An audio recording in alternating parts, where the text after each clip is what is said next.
pagkain, lumalamig na. Ano, ate? Oo nga eh. Sabi niya, 12:00 nandito na siya. Alam ko, dyan lang naman siya sa Festival Mall manggagaling eh.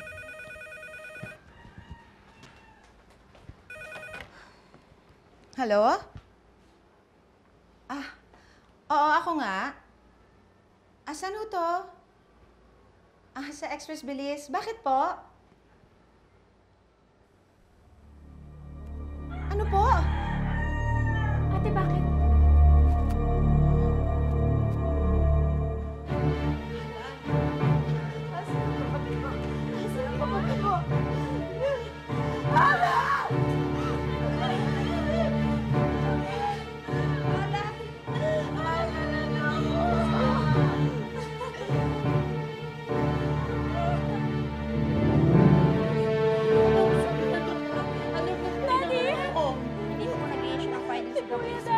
Maghintay-hintay po muna kayo.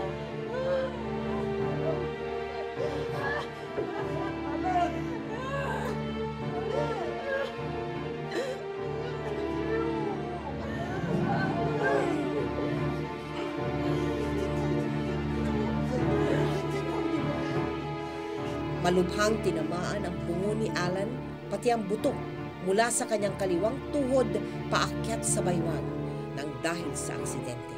Inilipat siya ng ospital upang mas mapagtuunan ng atensyon ng mga espesyalista ang kanyang kalagayan. Sa puntong ito, nanatili pa rin siyang comatose. Tinitignan pa ng mga doktor kung magiging positibo ang reaksyon ng kanyang katawan at kanyang utak sa operasyon. Hindi biro ang tinamo ng anak ninyo, Mrs. Dok, nagigising pa po ba ang asawa ko? Naniniwala kami magigising ang pasyente. Parang nag-hibernate lang ang katawan niya dahil sa tindi ng dinaanan ng katawan niya sa aksidente. Ano po bang pwede mangyari sa kanya? Kahit mapaaga ang paggising niya from comatose, maaaring hindi na siya maglakad. Maaaring malumpo ang asawa niya. Malumpo? Dahil sa mga nabaling buto sa kanyang binti, pati ang kanyang pelvic bone. Pinag-aaralan pa namin.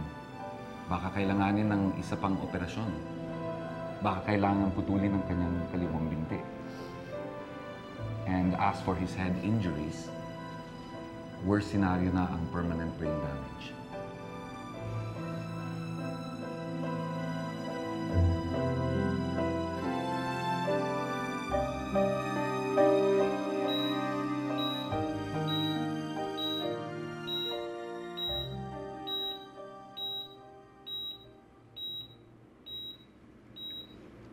Sa totoo lang, hindi ko alam hanggang kailan ko itatago kay Bea yung kalagayan ng daddy niya. Wala siyang kamalay-malay sa nangyayari. Akala lang niya nasa work yung daddy niya. Hindi niya alam nandito. Diyos ko, sana gumising ng anak ko. 3 linggo na siyang nasa comatose. Alan, anak, gumising ka na, please. Nahirap na kami. O, Daddy. Sabi ng nurse, tapos na raw ang visiting hours. Sige pa, magpahinga na tayo.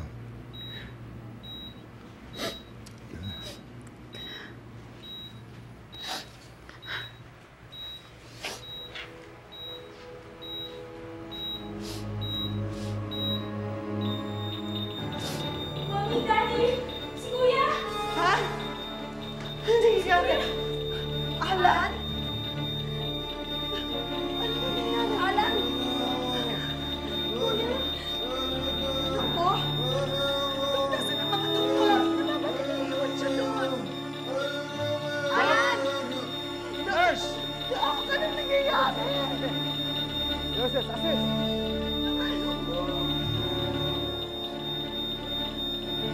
Alan! Alan ako! Hindi! Kailangan ako ng anak ko! Mrs., sandali lang ho. Inaayos namin lahat. Alan! Sino kayo? Anak, si Mami ako! Anak ka na,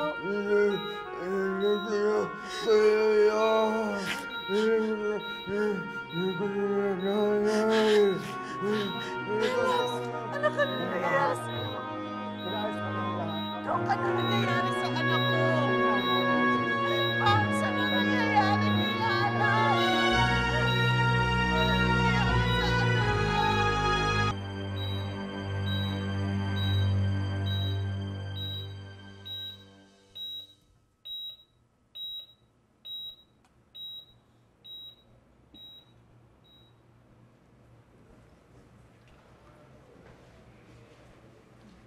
Kinailangan namin bigyan ng tranquilizer ang pasyente para hindi niya saktan ang sarili niya.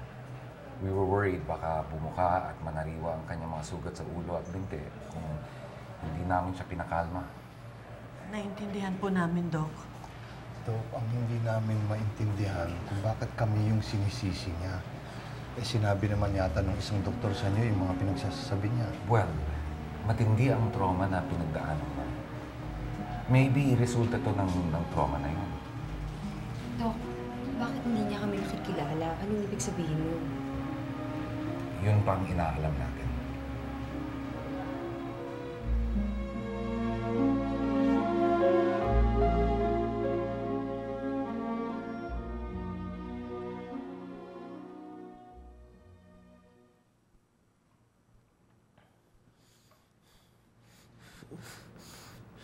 Sino ka ba? Ako si Mayet. Ako ang asawa mo. Asawa ko? Oo. Mag-asawa tayo. Wala naman ako asawa.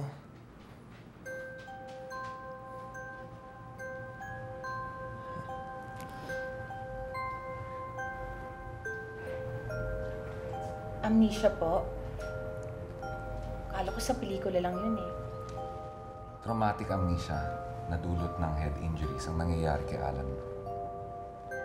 No doubt, dala ito ng severe blunt force trauma to the brain dahil sa aksidente.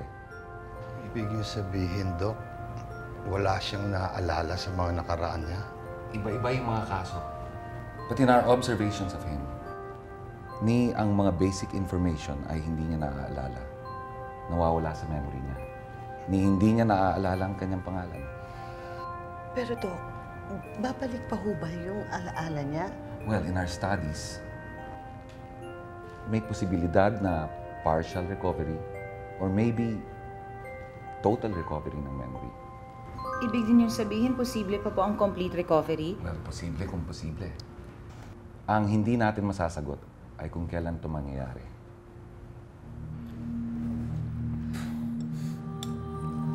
Bakit mo ako naalagaan? Hindi naman kita kilala.